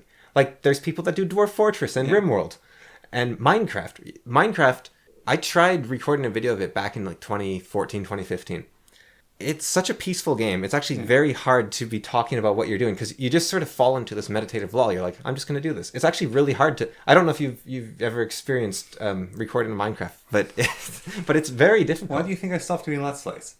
And I mean, like, in a way, I've been recording Minecraft Let's Plays longer than you. And let me tell you... Now, the funny thing is, I do a lot of stuff in the games that's interesting, and... Like, I have crazy projects. I build multiple shrines to worship a giant spider god. But it's still hard to be on, and it's hard to be talking. I can do it, but it's not easy. Yeah, no. I mean, there's other reasons that I quit doing the Let's Plays, but So what you said earlier on the like, what have you done for this? Yeah. So... what do you produce, not who are you? Yeah, what do you produce? So, I was basically... trying to come up with a video because I wanted to have a video because there's a lawn space. And there was this interesting mod which showed some cool armor. And I was going to make... For what game? Sorry? Minecraft. So it was the armor mod. It's the epic armor mod is what it's called. And I basically made a video of it that was unscripted. I went through and I gave my opinions of it. But I was thinking about videos in general and stuff like that beforehand of. So I go into a how-to. A how-to... I'm giving people information that they don't have or they don't know how to access. Because a lot of people are really bad at reading and understanding what they read. And mod guides are often really bad or not documented. Like, modders are terrible at documenting their own mod. And I, for some reason, am better than the average Joe at figuring that out. And I know how to present it in a fashion in which people can learn. And so I produce something worthwhile and meaningful with my Let's Plays. I was Or at least you produce something. Yes. Rather than just say you're good at it, you actually make a video. You're like, you can look at these videos. They're online. Go watch them. Lorthorn on YouTube. Yeah. Spelled spelled L-A-W. No. That's how the autocomplete does it. Yeah. And then I was thinking about my review videos. Lorthorn. And a lot of my review videos they have elements of a how-to in them. I give a quick synopsis on things. And one of the big differences between them is in my how-tos, I try not to give my opinion. I try not to inflict my personality onto the people watching, because they're there to watch a guide video. They're not there, but, hey guys, let's check this thing out, and intro, and all that. Sort of. You are there with your personality, but your personality is not one where your personality is such that the video is about the topic at hand. Yeah. Not about... So, you look at Seth, for example. He has a very strong personality. Yeah. But the videos are never him talking to the audience like, hey, we're going to interact. It's always, here's the video, this is what I'm talking about. Yeah. Yeah. So I'd say your videos, it does have your personality, but it doesn't have you saying, what's up, guys? Today we're going to... the classic high-pitched British man intro for... Not just Minecraft, anything. Yeah. Yeah. So, but... I'm fat now. My reviews, I was sort of thinking... I was looking at Minecraft YouTube because I click on mods to see which mods are interesting. So I go Curse Forge to look for interesting mods. And a lot of them already have videos underneath of how to do this mod. Or, a review of this mod. Or a showcase of this mod. And it's like... A showcase is basically... the lower end showcases, which a lot of people do, like one of them will take off, and then that's the showcase that is used, is showing off someone else's creation and riding on the coattails of that creation without adding anything yourself to it besides... Well, I was looking for a Dominion 6 showcase because nobody's done this is the difference between Dominion 5 and Dominion 6. Like, there's one YouTuber, he did my top 10 reasons, and it's like a half-hour video where he gives 15 reasons, and they're all kind of incoherent. The differences in between is more... I'm fine with that. Like, that kind of showcase, that's good. I'm okay with that. I'm talking about they're just showing off the mod. They're not even talking about, so this was in the older edition, this is in the newer edition of the mod. Right. And, the changes and your thoughts on the impact, and more of a review than a showcase. You think about the Yog Lab showcases. Yeah. This was a story. They were in Yog Labs. Lewis was trying to take over the government, who was constantly fighting him, and he was the evil scientist with his multiple clones of Simon. But I think a lot of showcases, all the people want is just, is this something worth my time to install? Yeah. Because it's easier to watch a 5-minute video than it is to install it and try to figure it out with the rest of your mod list. Yeah, and so there is that audience there, and there's people who have that audience capture, whatever. Yeah. And everyone makes the showcase. It's a very straightforward thing to do. And I kind of got disgusted by the idea of myself making a showcases. And what is that showcase? Like, are you talking about like a Direwolf 20 style thing, or like a... Oh, here's the mod, or a mod spotlight, like this is this thing of this mod, this is this thing of this mod, this is this thing of this mod. These are all the things, this is the cool features, this is, if you go into creative mode and spend a couple minutes with it, this will turn out and look like. So like Direwolf 20? Kind of, yeah. Okay. Direwolf also does guides, though, and helps people actually figure out more complex mods, but... Right. Maybe I'm... Are you trying to make a difference between a how-to and a showcase, I guess? There is a difference. Some people just do showcases. They don't do how-to. It's like, oh, this is this really cool feature in the mod, and they don't... They're just, like, showing off the things. And a lot of new mods don't actually have complex things, like, it has these 20 cool armors in it, and it's got, like, these interesting mobs, and it's got, like, this dragon that can be spawned into the world, and... Okay, so have you seen Captain Sparkle's like snapshot showcase videos? Yeah. So like those? They're like those, but way lower quality. Maybe I haven't seen them, because right now I'm thinking, it sounds useful, you know? It's like, okay, if you download this, you'll get these 10 armors, you'll get this... Or is it... I don't know. Yeah, anyways. I don't want to make that. That's what I'm getting at. Okay. And so... Yeah, I'm just not sure what you're describing, I guess, but... Any person can download a mod and talk about the mod and show it. Well, I think you're wrong. There's this interesting phenomenon where things that are easy to us, we think they're easy for everyone. And I think a lot of people can't do that. Like, for me, it's a lot more work to stick all the mod stuff together and run it, than it is just to, okay, what am I getting into? Okay, yeah, this is something I want. There is hundreds of these videos on YouTube. There's so many of them. And Minecraft's the most popular game on Earth. There's so many of them. My point is that those people are already above average. Yeah. Yeah. Anyways, so what I'm getting at is I wanted to make things that felt meaningful for me. So one of those was changing from doing the Let's Plays. Because Let's Plays are interesting, but they were taking a lot of time. There were just certain problems I had with them. And then it's like, oh, just showing off a mod. Yeah, I'm just showing off the mod. I don't feel like I'm actually doing anything. I'm just showing off someone else's work. And like I said, there's a practical application to it. Okay, I think I see what you're getting at. Like you look at a channel like Splattercat, where all he does is show off the latest indie game. Yeah. And he's not creating his own thing, or rather, his own thing is the catalog rather than okay, yeah, I kind of see what. Yeah, okay, yeah. And so there's a utility to it, but it's not necessarily a creative. Yeah. But I still like looking at mods and talking about what's interesting in them and exploring them. One of the things I did was there's this mod called Sons of Sin. Now, if I was to do a slap, dab, whatever, it's like, alright, here's the Sons of Sin mod. This is all the things it has. It's got these swords, it's got this magic, it's got these super powerful entities that instantly kill you. But so many mods have super powerful entities that instantly kill you. Alright, what summons them? Well, if you stand in a pool of blood, that summons them. Okay, that's pretty straightforward. That's a little bit more knowledge. So we know how to summon them without being in creative mode. Now, how do we kill them in vanilla? And so I made a machine that abused their AI and how they interacted so I could kill them. And because it's the Sons of Sin, it was the Johnny chamber, because Johnny sins. This play on that. Who's Johnny Sins? He's a porn star. He's a doctor, an astronaut, a firefighter. It's like actually a doctor fighter? No, it's the joke is like there's pictures of him in stereotypical roles, and so you can, like, if you want stock footage, you can have a joke of like, this is a doctor and it's Johnny Sins and it was his costume for a porno, and it's like, and stock footage of a firefighter and it's Johnny Sins. Okay. Yeah. And he's just a famous male porn star. Okay. Anyway, so the Johnny Chamber was the joke because of the Sons of Sins.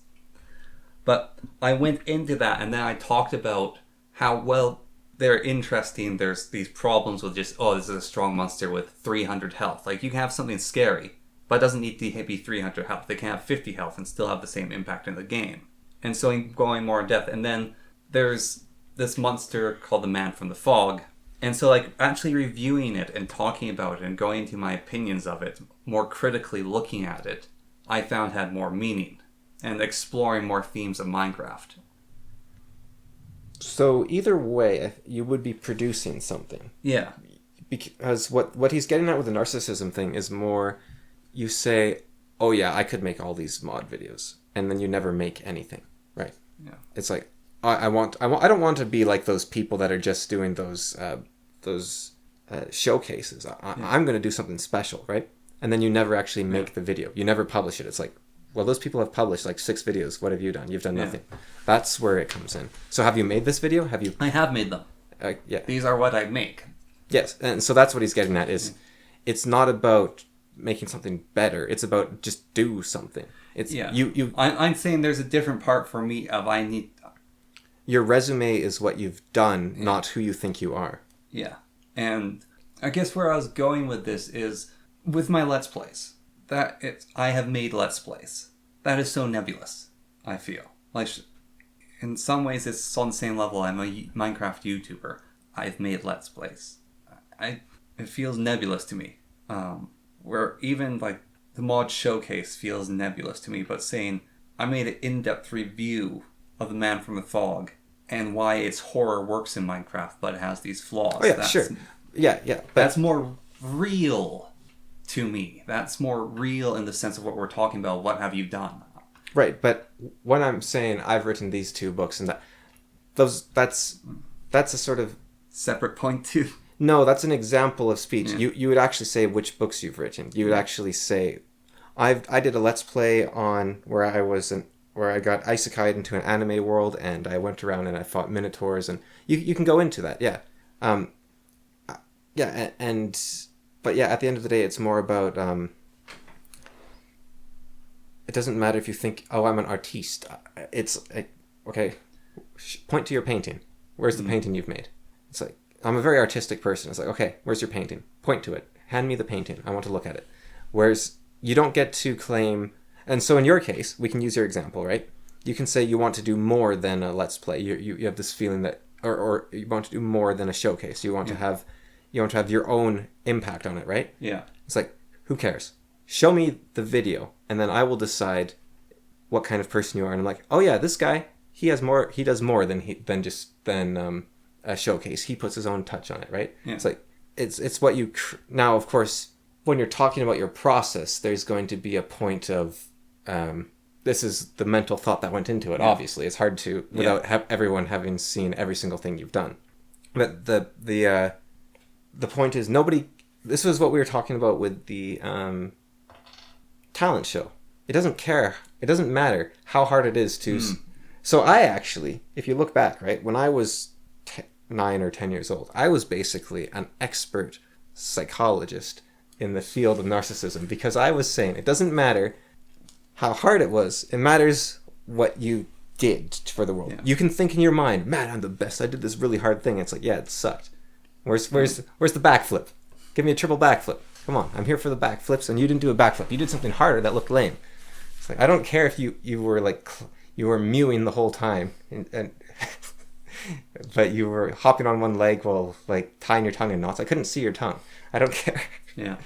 But the point with narcissism is just the aspect of, I beat my daughter, but I'm a good person. So I am not my product. I am the nice guy. I am the person in my mind.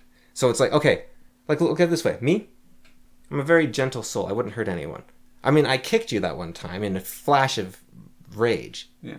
But that's not who I am, right? It's like, but his point is, no, you are the kind of person that does that, and we know that because you did it. You are a Connor kicker. That is who you are. That is your only defining character trait. It doesn't matter how nice you are to your kids. It doesn't matter how many interesting thoughts you have about the economic crisis in the 1870s. It's like, what have you done? Have you published an essay on the economic crisis? It's like, what have you done? And that is how you should be judged, because otherwise, or that is how you will be judged at the very least. And that probably is how you should be judged, because otherwise you will just live in your fantasy world and you'll never improve yourself. Instead, you will just say, oh, that's not who I am, so I don't need to improve. Or, okay. It's because I am already a good person. I am not a Connor kicker. It's like, no, you are a Connor kicker. Do something about it. Or don't, but at least be aware of who you are. And his argument as well is actually that self-aware. He said, when people come to my therapy, they tend to either fix themselves or they gain awareness of themselves. But it's normally one or the other. Because people will use, oh, I understand myself so much better, as an excuse to not improve themselves. It's like, oh yeah, I understand myself better, and so I'm so glad that I understand that, yeah, I am prone to rage, and that's a bad thing, and I'll need to work on that. It's like, yeah, no, you haven't done anything. How about instead of understanding yourself, you stop kicking people? Well, it's that awful sweet spot in IQ where you're dumb enough that you have the disadvantages of being stupid, but you're smart enough to know you're dumb. Yeah, like 70 to 85-ish, in there. Yeah. Because there's that point where once you get low enough, you're happy. But Stupid. But then there's the other side of when you get low enough. There's that beautiful meme. I don't know if you've seen it, but it's like it shows the average distribution of IQ. Like you're 85 to It's a bell curve. Yeah. Your average distribution of IQ. Yeah, you're 85 to 115. The two, like this one standard deviation off the center in both directions, and it shows them like they have this thought like, well, actually Hades was a good guy. And then it shows like this drooling moron. He's like, Hades was a bad guy, and it shows this smart guy. And it's like, Hades was a bad guy. and you have you seen that meme format? Or? Yeah, it's the format of like the midwit. Yeah. Literally has the opinion, and like the super stupid guy and the super smart guy have the same opinion. The midwit has the wrong one. Or like, you shouldn't trust the government, and it's like, and the guy in the middle is like, you should trust the government. It has to make these hard decisions, and it has to do. But then it's like the two sides like, don't trust the government. Or, yeah. I love that meme. It works in so many situations. Yeah. No, it is literally the personification of the midwit. Yeah. Or the memification of the midwit. Yeah, well, yeah, I guess it's a meme, so it's very, very... Well, what was... You are a... Like, probably... Here could be one for Dominions, because we've been talking about that. So you're playing MR. And so the idiot goes, ha ha ha, gladiators go brr. Yeah. And then the midwit is like, I need to get unit composition, I need to do all these things, so like this long list. And then the super smart guys, ha ha ha, gladiators go brr. Yeah. And it turns out that's just the best way to play Emmer in Dominions. Or recently my example with Heroes of Might and Magic, Yeah. where it's like, the idiot's like, just having fun and doing dumb stuff. And the middle guy's like, you have a build order, and you have to get this and this and this, and you have to get this here. And then there's me on impossible difficulty for like trying the same mission for the 15th time, finally going, you know what? I'm just going to put a boat at every single landing spot in the game so that they can't land on my shore. And I had this big grin on my face the whole time. I was just going, boat go ver. Put boats everywhere. It was super stupid, and it worked. Build orders in games in general, actually, like Age of Empires and stuff. Yeah. Age of Wonders. Like Age of Wonders, I've beat the best players on Earth by just summoning ravens. Like, instead of any sort of fancy leveling or whatever. One of the best things in Age of Empires is your TC, your town center. It's the center of your game. It's super important. Viper was playing against a guy, and the map is called... I can't remember his name, but basically, your town center is in a lake, and you can't build farms next to it. It's very exposed. You can't wall it up, so it's hard to defend. So there's one nation in the game which has really good fishing traps. This nation also can upgrade their harbors, so they shoot arrows. The docks into harbors, yeah. Yeah, they're docks into Malay, right? Malay. Yeah. Yeah, so the Viper played Malay on this map, and his town center was destroyed at one point. But he didn't care. He was just making fishing ships, and he had 4 of these fishing ships in that central point. This whole map's thing is like super hard economy because you have to go fish the outside the map, and you have to do all these things. There's so many strategies. And Viper just sat in his base building docks and harbors in the center ring, getting fishing ships. And it's like, there's all these build orders, and then there's this lunatic who's one of the best players in the world doing something wrong, and he won. It's kind of like in writing, they teach you have to know the rules before you can break them. Yeah. And that's sort of the same idea, but I think, maybe. I wonder. Well, so knowing the rules before you can break them is very interesting, because you can come across, it's prosaic writing. Like Tolkien, that book, The Undergrounds, like it's very flowery, it's very fluffy, it's very nice. Yes. Someone might see that and they try to write like that, and you get the Ring of Aragorn. Yeah. It's awful. Someone else might know this rule exists, but it's like, I'm going to break the rules, I'm going to change from the mold. And it's just an awful mess. Like the Eye of Aragorn or whatever. The Red Knight, or... Yeah. Well, the Red Knight, That's spelling mistakes more. That's just poorly written more than them not knowing. Yeah, the breaking of certain rules or doing things. Or you Oh, maybe this is what it should be, actually. you come across Pratchett's works, and he's very good, and he does break rules, but he breaks them in such a way that it works, and it's really good. And he also follows other rules, and he's a strange author.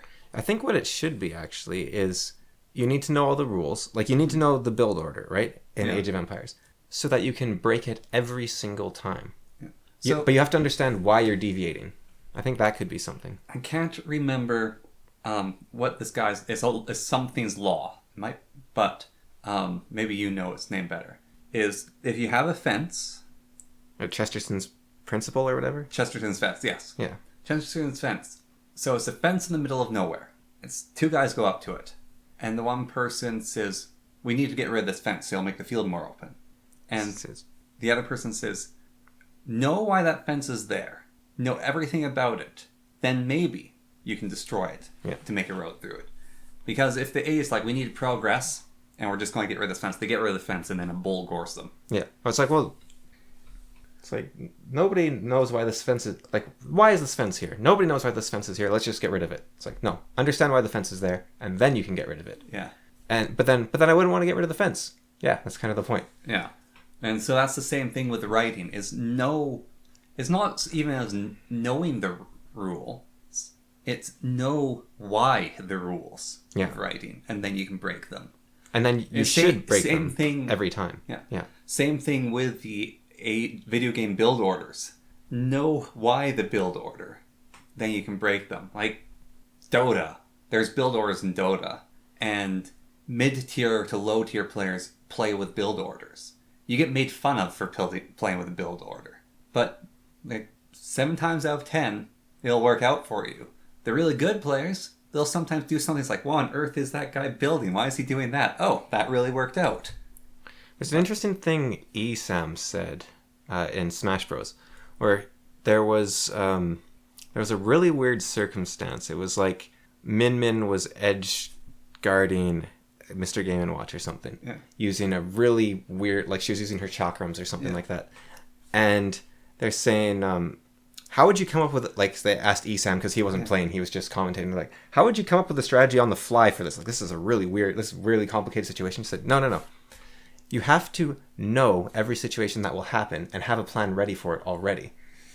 Like, so now Smash is a small enough game in that sense that you can kind of do that. Yeah. But that's what the pros are doing in Smash. It's like, no, if you don't know what to do, you've already lost. Yeah. But they don't have a build. But what they're doing, right? So you're like, oh man, they're so constrained. There's no creativity. But what they're doing is, I know every single option, and I am choosing from them. It's a chess game in real time, basically. Yeah. There is no there is no, I'm going to do something you've never seen before, because they're ready for at the highest level. It's like, I'm ready for it. But they have 20 options. Which one do they choose? Yeah. That's where it comes in. And then you know how to react to whatever they choose, but it's like, will you choose the correct reaction in that instance? So one of the amazing things of Your Only Move is Hustle is it basically lets you pretend to be a pro player. Yeah. One of the big things is a mind game of, so this person has hit me with a hard strike. Now, I DI, so you click the DI button, and then you look at all their options. So the moves they can do from here, they have like all these moves. 3 of them will guarantee to hit me if I DI. Yeah, it's exactly If I dodge roll instead, then only one of their moves will hit me. But because it's the only option of stopping a dodge roll, they're going to use that move that stops the dodge roll, because the dodge roll is a good way to get out. And so and then the person that you're playing against has to also consider these things. And it's like, all right, is he going to DI? Is he going to dodge roll? And it's like, or he could attack me. His attack is like half a frame faster here. And so then you like activate your turn, and your opponent blocks while you dodge roll, and you're like, what the heck? Yeah, no, it's exactly like how the pros are playing. It's like, okay, I will lose 5 frames of advantage if I do this. Yeah. Now, human reactions aren't fast enough that they have those numbers down packed, but they have a pretty good sense of it at the higher levels. Yeah. Like, okay, I'm going to lose frame advantage, and I'm going to, but yeah, you can see it precisely in Your Only Move is Hustle. Your Only Move is Hustle. And it would be interesting. I don't know if this has happened, but you get some pro fighting game people to play Your Only Move is Hustle. I bet they would be better than the average person. Oh, no doubt. And you'd be like, well, they don't have their reflexes as the advantage, but that's not the game they're playing. Yeah. After a point, reflexes don't only matter so much. Now, they still do matter, but after a point, it's like the planning and the reading and... Yeah, well, that's, again, back to Dota with the Pro, is, and even Age of Wonders, Age of Empires, not Age of Wonders. Age of Empires, is there's these whole things of the... Micro in Age of Wonders... Actually, no, that's not true. Micro does matter in Age of Wonders, and people hate it if you use it. Yes. So against the rules. Well, it's generally considered bad sportsmanship to win with micro, yeah. Yeah. That's the same with Civ clicking. Mm-hmm. Lewis had this amazing scene. Like, how did you do that? Like, he looked like his brain was melting. Anyways, so both Age of Empires and Dota, reaction speed is important for certain things, but it's sort of that point of the game can get really interesting when everyone has the reaction speed as rote. So everyone has high reaction speed, and then they can actually think about the other things going on and actually play the game. And for certain people, their reaction speed is still so good that makes them interesting. Like the Viper's quick walling, like that's something that shouldn't be a part of the game. Well, or in Dota, like there's certain people's like that looks robotic, that reaction speed, and so those people are like the echelon above reaction speed. But everyone else, like their reaction speed is down pat. They're doing everything perfect on the reaction speed level.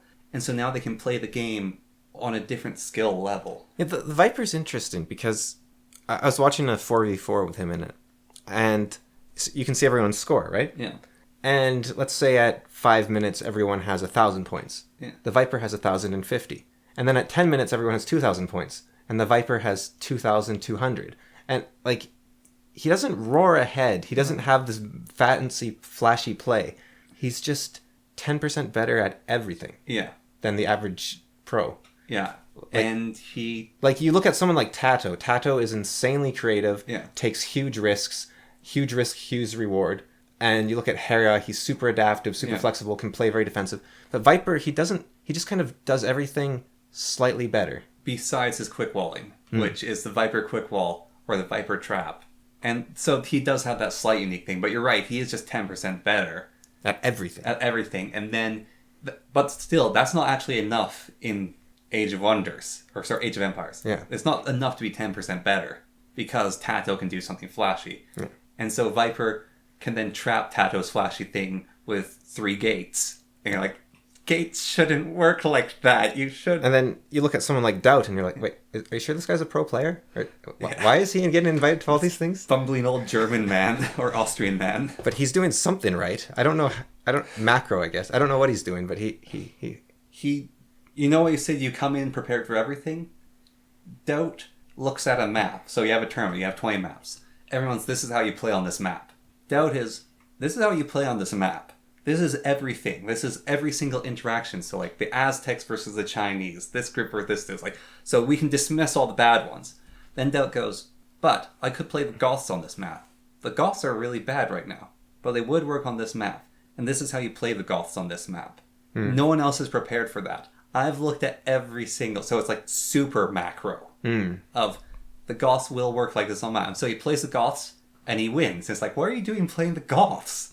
They're not a good Civ right now. He's looking at the bigger picture. Yeah. And it makes up for a lot of the like. And so there are certain tournaments where if it's more open and there's more to it, it's not all Arabia. Doubt will do better in those because he can look at the bigger picture. Now that said, like Doubt's micro and whatnot, way better than mine will ever be. Yeah. But compared to the pros, he's just right near the bottom, if not at the bottom. Probably. Like if you look at the, I don't know, he's in the top 20 probably, but he's at the bottom in terms of micro and everything. He's at the bottom in terms of micro, the top 100. Yeah. And like his, he just kind of chucks farms at random locations and he should play castles at random locations. He should play Lithuania. Then doesn't I think they're the ones, right? No, that's not Lithuania. It's a different one. Okay. But yeah, you just chuck your farm wherever you want. And that's T90's favorite Civ. Because T90 farm, he's also chucks everywhere. So when he plays that nation, people make fun of him. But he's like, no, I'm allowed to put them wherever I want right now because it doesn't lose efficiency. Just chuck it everywhere. I bet in Age of Mythology he plays Atlanteans. You play Atlanteans. Ooh. They are good. there? Sure. All right.